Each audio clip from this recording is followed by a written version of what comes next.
Hi everyone, welcome back to the channel. Today we are going to look at yet another interesting device from Infinix. This is a device whose predecessor we looked at not long ago, that was about 6 months ago. It's the Infinix Note 8, as you can see here. There is not much in the way of changes as far as the package comes. We've seen this kind of aesthetic from Infinix before. The one thing that you'll be quick to note though on the packaging is there is XPack branding, xpack.com. So XPack, for most people in the region, this is where you are able to find the more information about the Infinix Note 8 and even buy it.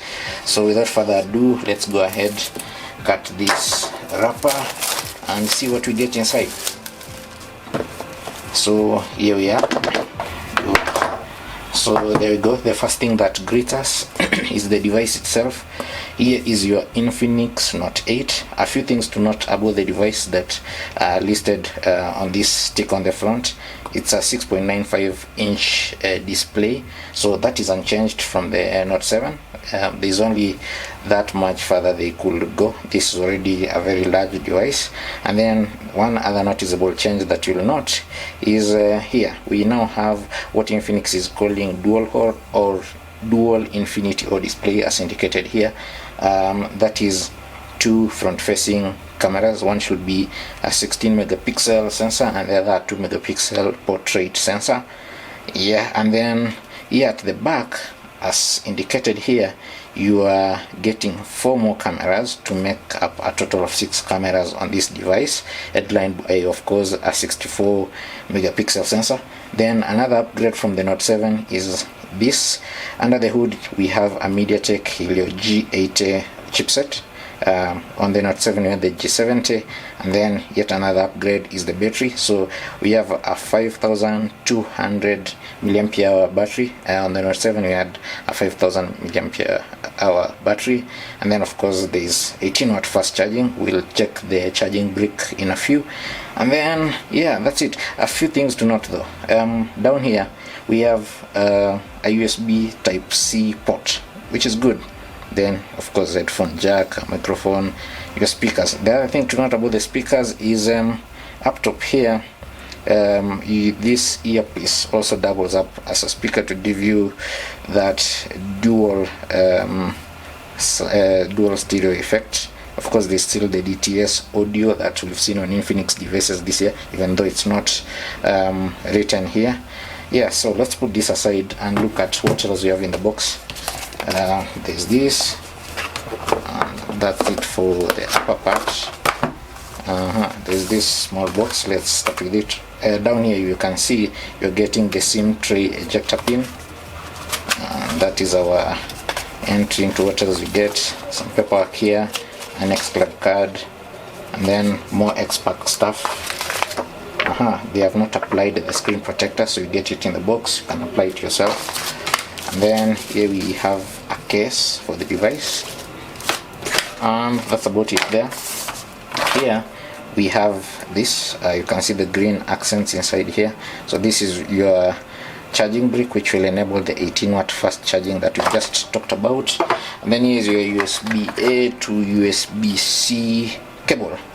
Yes, complete with the orange accents here. Not sure if you can see this. Okay. And then this should be the standard Infinix earphones, so you get these as well. So yeah, let's keep those aside. Let's come back to the device. Let's see what else we're getting. So let's peel this off.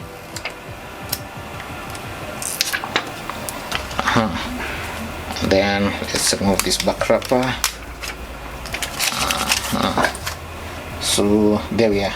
As you can see, this design is largely unchanged from what we had on the Note 7. It's just that, at least in my case here, it's more shinier, more brighter, and looks very good. If I read the box correctly, Infinix is calling this the Deep Sea Luster, whatever that means, but it looks very, very, very good. The top is very clean. On this left side is where you'll be slotting in your micro SD card and your SIM cards. And then on this other side you have your fingerprint sensor which is embedded on the power button, and of course you have your volume rocker. We've already gone through what you get on the bottom, so let's turn it on and see what we get here.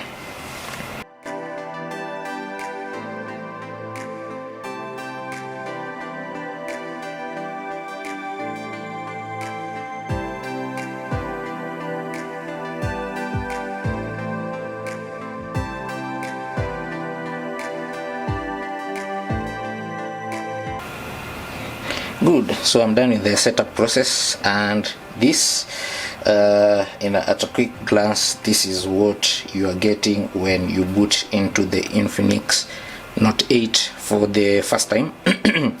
So pretty much standard Infinix stuff. The only new addition over the last couple of months has been this is what they are calling the battery settings, power marathon. So you can add a power boost, see how fast or slow you are draining the battery, those kinds of things. So other than that, not much else. Of course, here's your smart panel, and on this other side, yeah, you should still be able to see your smart panel, and up top still nothing much different that you haven't seen. And there's the feature that I always like seeing, which was a preserve of Google's Pixel phones for a while. That is the live transcribe feature. And yeah, in here you still have the same lots of apps. Some you may need, some you may not need. For a number of them you might have a choice to uninstall. For a number you might not have so much to remove. And yeah, that's pretty much about it.